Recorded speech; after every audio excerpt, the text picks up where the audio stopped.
Olá, tudo bem?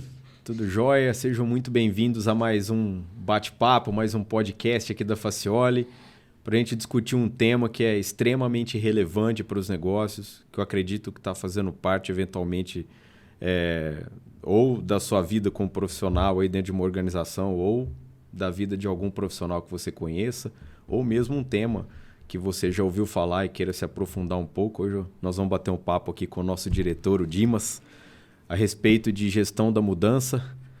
E aí, Dimas, o que você enxerga como gestão da mudança? O que você acredita, como você acredita a respeito da importância desse tema? Como as organizações têm tratado isso? Olá, Danilo. Um prazer estar aqui de novo, né? Enfim, gestão da mudança é muito amplo, né? Então, e fazer gestão de mudança é um negócio complexo. Quando a gente faz uma mudança na nossa casa, por exemplo, de uma casa para outra, ou faz uma reformazinha, por exemplo, já é uma dor de cabeça tremenda, Verdade. né? Agora, dentro das organizações, isso envolve a cultura da organização, né? Então, às vezes a gente vai trabalhar numa empresa, por exemplo, numa organização que não tem a cultura da cobrança, por exemplo, não tem a cultura da meta, não tem a cultura de objetivo, e a empresa se sente na necessidade de implantar, né? Então, é muito difícil pegar uma pessoa que não estava acostumada a ser cobrada por objetivos e metas, né, e transformar essa pessoa, por exemplo, numa pessoa que vai responder por objetivos e metas, e primeiro ela não acredita, fala, não preciso de objetivo e meta, vai 10 anos que eu trabalho aqui, né? Eu sempre fiz os meus... Sempre deu certo? Sempre deu certo, fiz sempre meu serviço, meu trabalho direitinho, né? Fala, tá bom, mas as entregas podem ser melhores, por exemplo, né? Se a gente tiver metas, as entregas podem ser feitas de uma maneira mais rápida, mais objetiva, né? Então, ela envolve uma série de questões, olhando inclusive para o processo da organização, como é que aquela empresa trabalha, né? Como é que ela se comporta do ponto de vista da organização do trabalho. Então, gestão da mudança envolve, por exemplo, essas questões todas, né? A questão da cultura das pessoas, envolve a questão de analisar e rever processos, né?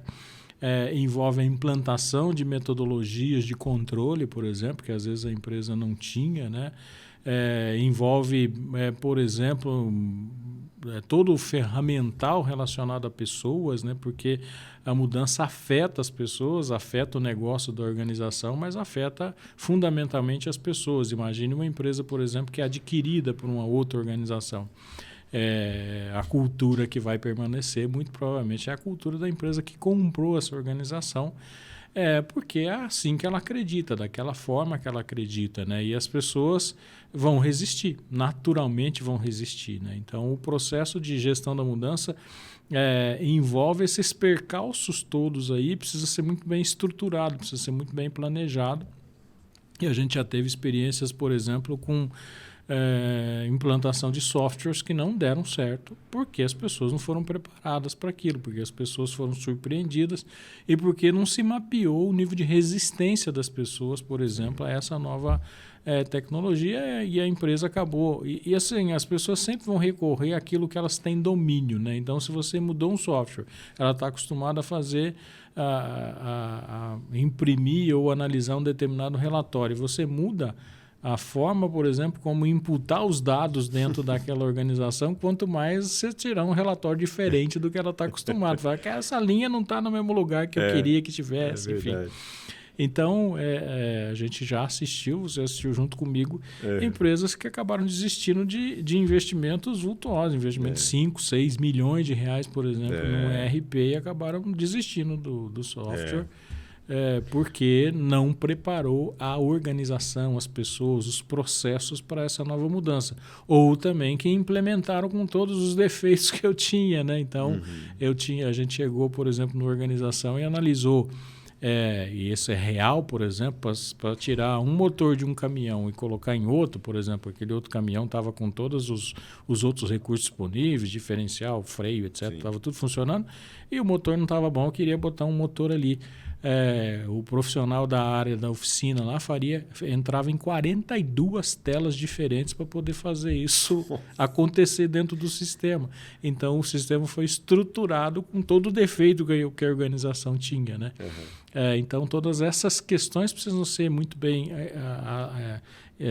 tratadas, e a gente entende muito de gente, né? Então, o nosso trabalho é olhar para todo o reflexo que tem nas pessoas e tudo que precisa ser trabalhado, mudado, e há, de fato, uma excepcional necessidade de se fazer um processo de gestão de qualquer mudança que eu queira implementar dentro da minha organização, seja ele muito simples ou seja ele, por exemplo, que vá impactar na cultura da organização. Sim.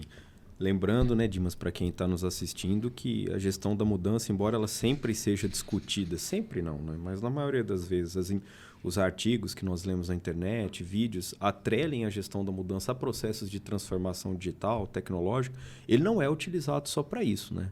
Na Facioli mesmo, nós já conduzimos processos de gestão da mudança relacionados a fusões, aquisições, mudança do controle da alta gestão, eventualmente mudanças até do gestor, ou processos de mudança de cultura mesmo, né, que a empresa. Comenta um pouquinho para a gente como que as empresas, os diferentes cenários em que as empresas poderiam trabalhar o processo de gestão da mudança. Um deles, enfim, um que você citou, essa questão de mudança de cultura, né? Então, eu falei um pouquinho sobre ele aqui, mas essa questão de mudança de cultura, então é uma empresa, por exemplo, muito tradicional e que tem muito tempo de existência, que está fazendo aquilo sempre daquela maneira, às vezes ela é requisitada pelo mercado, o mercado acaba acionando aquela organização, por exemplo, para a mudança da forma como ela trabalha, né? Então, às vezes, a empresa nunca precisou gerar lucro, ou o lucro foi algo muito natural para aquela organização, as margens começaram a apertar, por exemplo, porque outros concorrentes entraram no mercado, ou por uma série de circunstâncias, e ela precisou, e ela, enfim, trabalhava de certa forma folgada em relação ao mercado, né? E ela precisou ajustar todos os parafusos, todos os controles, todos os custos, né? Então isso gera um processo de necessidade de mudança da cultura da organização para uma cultura, por exemplo, focada em resultado. Sim. E às vezes a cultura não estava focada em resultado, é uma cultura para a operação de uma maneira geral. E aí isso impacta todos os processos, todas as pessoas que estão trabalhando no negócio, desde o porteiro da empresa até o diretor-geral. Então, esse é um impacto, por exemplo, muito mais abrangente, né? Uma gestão de mudança de um impacto muito mais abrangente. Quando eu implanto um processo tecnológico, como, por exemplo, um ERP dentro da organização, ou eu substituo os meus sistemas que eu tenho lá, às vezes você tem empresas com 40, 50, 60 softwares legados dentro da organização, e eu vou transformar isso para um ERP, por exemplo, principalmente nas áreas de back-office, que eu, enfim, acabo desistindo de todos os outros sistemas que eu tinha para trabalhar com um único sistema. Ele tem um impacto um pouco menos abrangente, né? Ele vai ter impacto olhando para as pessoas que trabalham com o próprio sistema, olhando para o público externo, né? Porque às vezes o público externo, por exemplo, é muito comum você receber aí, de repente, um e-mail: a nossa empresa mudou o nosso sistema de pagamento agora, então você precisa emitir a nota com 5 dias antes, precisa esperar. Nós vamos pagar por quinzena agora, dia 15, dia 30, só a gente paga. Então, você precisa mandar a nota com 10. Então, está impactando o fornecedor, né, na verdade. Sim. E outros impactos maiores que acontecem aí. Então, a análise é a análise de abrangência primeiro. Eu preciso entender o quanto aquela mudança vai ser abrangente, quais são os públicos que vão ser impactados com aquele processo de mudança. E aí, trabalhar esses impactos, trabalhar o nível de resistência dos impactados, né? e depois trabalhar o processo de mudança. O que ele precisa receber de informação, em que momento ele precisa ser informado. Quando eu estou falando de fornecedor, ele vai aceitar ou não vai aceitar essa condicionante que eu estou colocando lá, né? Mas é uma condicionante que eu coloquei dentro do sistema. Quando eu estou falando das pessoas, o processo de dentro da organização, o processo é mais complexo, né? Então, eu diria que esses dois grandes parâmetros precisam ser avaliados. E aí eu tenho diversos outros processos de mudança, como você mesmo citou, a questão de fusão e aquisição impacta a organização como um todo, impacta os stakeholders, todos os stakeholders estão impactados no processo de fusão e aquisição. De ESG, né? Adoção de processos de ESG. Exatamente, né? A adoção de processos de ESG tem um impacto, uma abrangência muito mais ampla, né? E, enfim, tem outros processos de mudança de cultura, por exemplo. Às vezes a empresa não tinha nada formalizado do ponto de vista de gestão de pessoas, de plano de carreira, de remuneração, de recompensa, de processo de aposentadoria, por exemplo, né? De quanto tempo a pessoa fica aqui. Eu preciso pensar sobre isso, sabe? Eu já posso me aposentar, que eu estou fazendo 30 anos na Facioli, mas enfim. Tem que iniciar um processo de gestão da mudança lá. Tem. Então, essas questões todas, às vezes, são questões internas só, então, mas impactam a mudança. Por exemplo, eu preciso saber... Eu não exigia nada das pessoas em relação a perfil. E aí eu começo a contratar gente já exigindo um determinado perfil. E eu tenho gente em cargos de liderança sem o preparo necessário que eu estou pedindo para o novo que está entrando. Isso causa uma estranheza muito grande dentro da organização e eu preciso ajustar isso de uma determinada forma.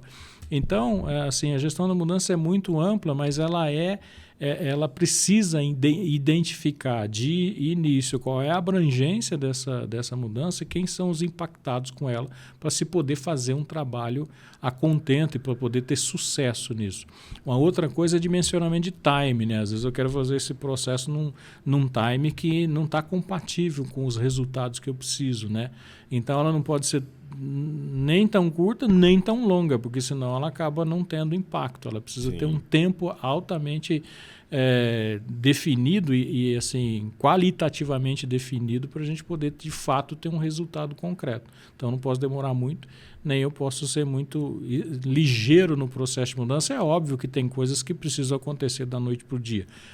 Mas são pedaços do processo de mudança que precisam acontecer da noite para o dia, e não a mudança como um todo, né? Você levantou questões aqui muito interessantes, né, Dimas? Porque quando nós estamos discutindo os processos de gestão da mudança, muitas vezes tem-se uma visão de que isso é uma responsabilidade da área de TI, que muitas vezes traz a inovação para dentro da empresa, ou do RH, que cuida das pessoas para que elas possam fazer. Mas a gestão da mudança ela pode ser iniciada, ela pode ser uma demanda de qualquer área do negócio. Sim, ela pode ser, inclusive, demandada pelo cliente. Sim. Pelo próprio cliente, falando, se você não tiver uma loja virtual, não vou mais comprar de você. Eu não vou em loja física mais. Exatamente. É uma decisão do cliente e, às vezes, você não tem uma loja virtual para vender para ele. E aí você precisa mudar o seu negócio, precisa abrir um novo negócio. Aí você precisa impactar a área de TI, vai impactar a área comercial, vai impactar a área de RH. Né? Então, às vezes, o próprio cliente demanda isso da organização. E a organização, às vezes, vai incorporando isso, fazendo puxadinhos, né? E esse negócio é muito ruim para a organização. Ela precisa manter a estrutura dela, como se você fizesse um prédio. Eu só suporto 14 andares, não vai botar 15 aqui, que afunda esse negócio. Né? Então, às vezes, você tem que fazer um outro prédio. E aquele prédio já está suportado, né? Com toda a estrutura que foi pensada, dimensionada para ela. Então, essa questão de, enfim, desculpe até falar nesse termo, de puxadinho, não serve para a organização. Uma hora isso desmorona e acaba, assim, ela perdendo muita sinergia. Né? Se ela não pensar nisso num modelo sinérgico, ela acaba perdendo e sendo improdutiva. Por exemplo, imagina que a loja virtual que ela implantou não está dentro da cultura daquela organização, né? Enfim, ela não está pensada dentro dos processos de custos que ela tinha imaginado, ela não está pensada do ponto de vista de objetivos, né? Quanto é que eu quero vender aqui, para que público eu vou vender aqui, né? Então, isso precisa ser muito bem trabalhado para isso também ter a mesma cara da organização que é física, né? Então, e nós estamos falando de grandes negócios que fazem isso o tempo todo, né? Sim.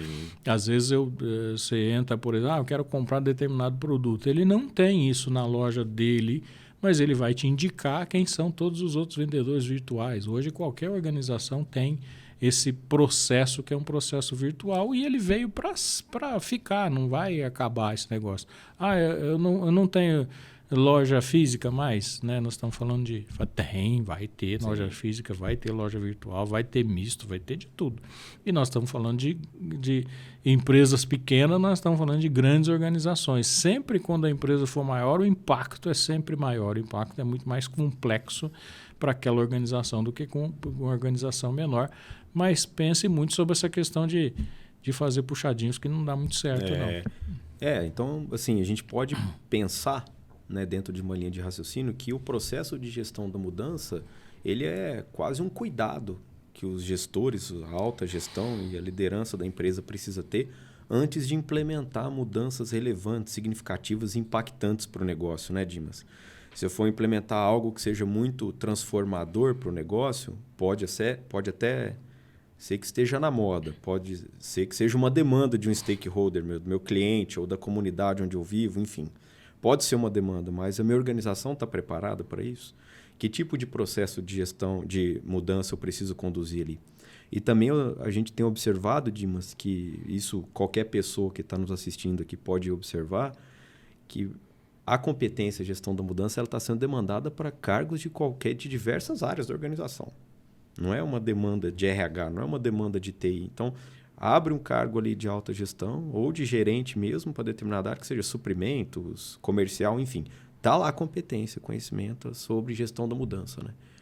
Exatamente. E ela é uma competência comportamental também, né? Ela é uma competência que eu preciso ter abertura para o processo de mudança, né? Então, eu preciso ter abertura para entender como o mundo caminha, né? O que impacta o meu negócio, tudo que impacta o meu negócio. Às vezes a gente discute com algumas empresas, vou colocar a área de gestão de riscos aqui dentro da minha empresa. E a área de gestão de risco está,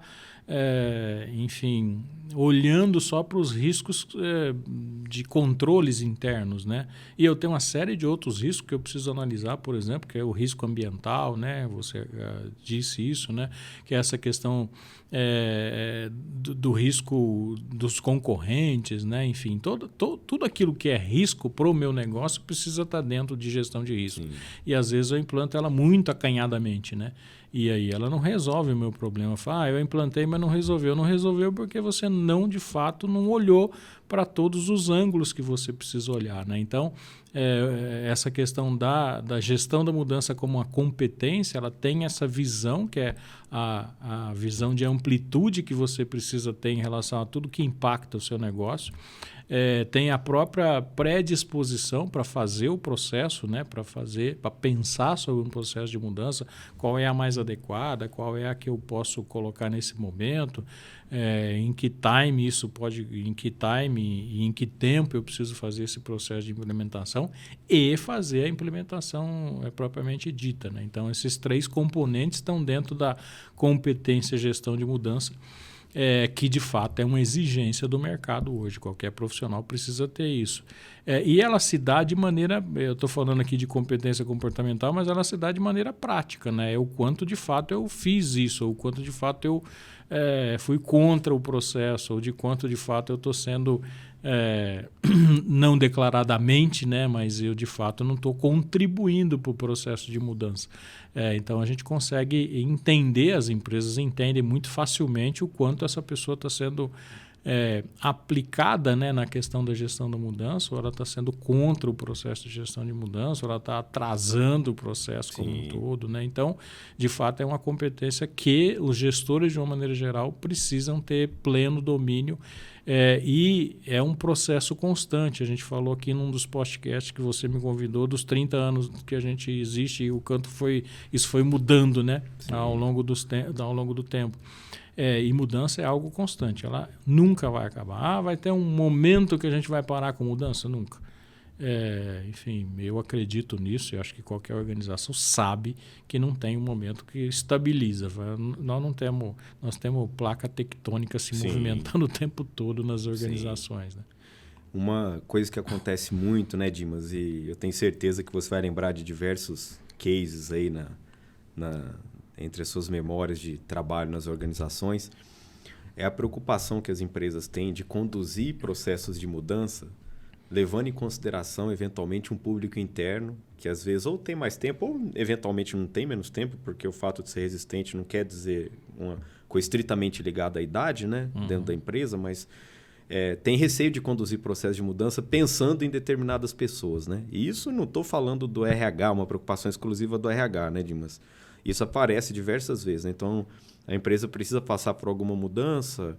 E aí a gente fala, mas e se a gente implantar isso? Mas e fulano de determinada área? E ciclano de determinada... isso aqui não vai dar certo, né?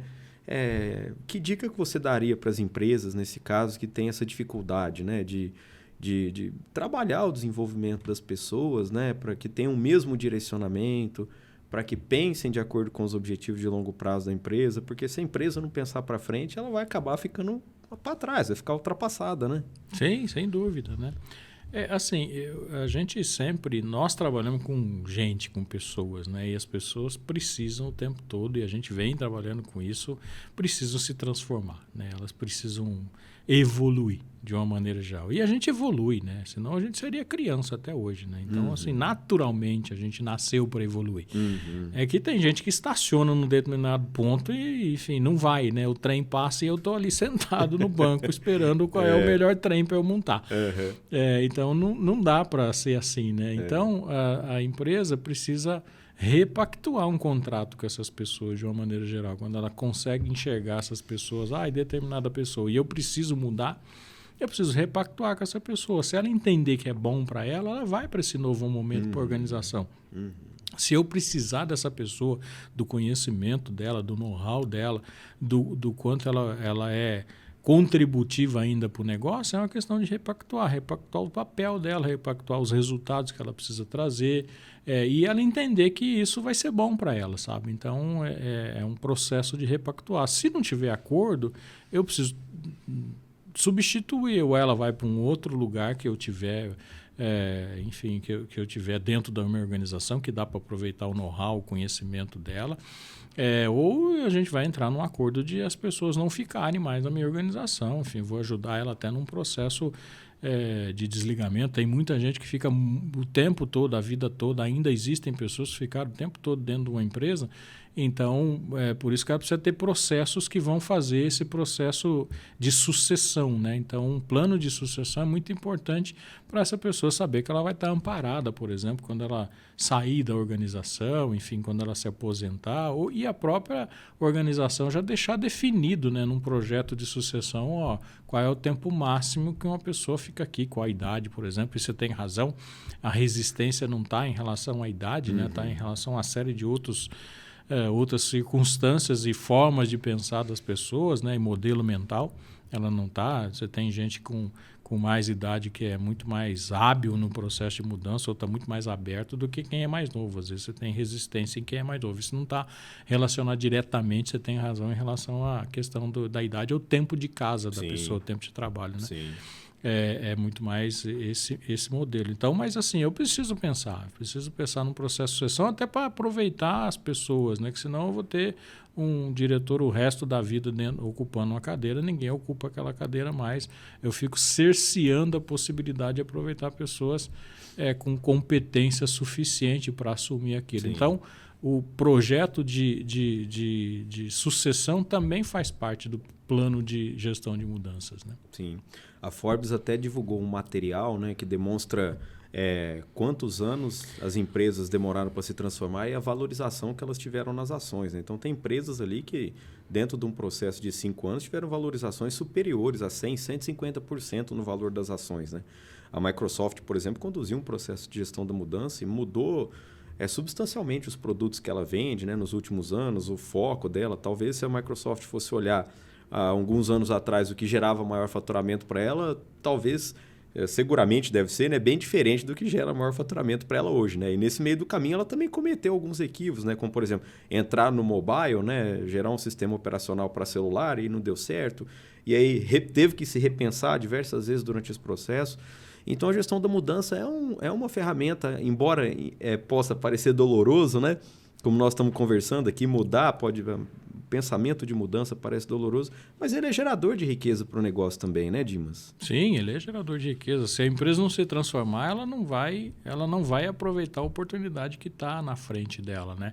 E se o concorrente dela mudar antes dela, ela também perde, porque ele acabou avançando mais que ela no processo. Por exemplo, tecnologia, que a gente já falou aqui em outro momento também, está muito relacionado a essa questão de mudar a organização. A adoção de novas tecnologias, por exemplo, está muito relacionado ao crescimento da organização. Então, se ela não for uma empresa transformada, ou que se transforma, ou que tem abertura para se transformar, ela só perde dinheiro. E, às vezes, assim, uma mudança, às vezes simples dentro da organização, faz ela ganhar muito mais recursos, muito mais dinheiro, muito mais clientes, por exemplo, ou consegue melhorar o preço do produto dela se ela fizer um processo de transformação olhando para a tendência de mercado, olhando para aquilo que o mercado quer, né? Então, muitas empresas sucumbiram justamente porque ficaram estacionadas, pararam no tempo e acharam que estava tudo bem, estava tudo certo. Assim como acontece com a carreira das pessoas também. Às vezes elas param um determinado momento e as empresas acabam também ficando lá na mesma estação de trem, esperando o trem passar e nunca entra em um. E então, assim, essa analogia que a gente precisa fazer. Eu preciso estar sempre dentro do trem com esse movimento que é um movimento de transformação. Porque eu perco dinheiro e eu perco oportunidade de ganhar, né? Mais, né? Então, o exemplo que você deu na Microsoft, você e que está nos ouvindo pode ter uma série de outros exemplos, tanto de empresas que sucumbiram, quanto de empresas que se transformaram radicalmente por causa dos processos de mudança. Sim, sim. É verdade. Dimas, muito obrigado por esse bate-papo. Foi muito enriquecedor, de muito aprendizado para a gente ter ciência a respeito da importância da transformação, da gente não ficar parado nessa estação, né? E não ficar estagnado. Obrigado a você por ter assistido. Espero te ver no próximo podcast também aqui da Facioli. Um grande abraço. Até mais.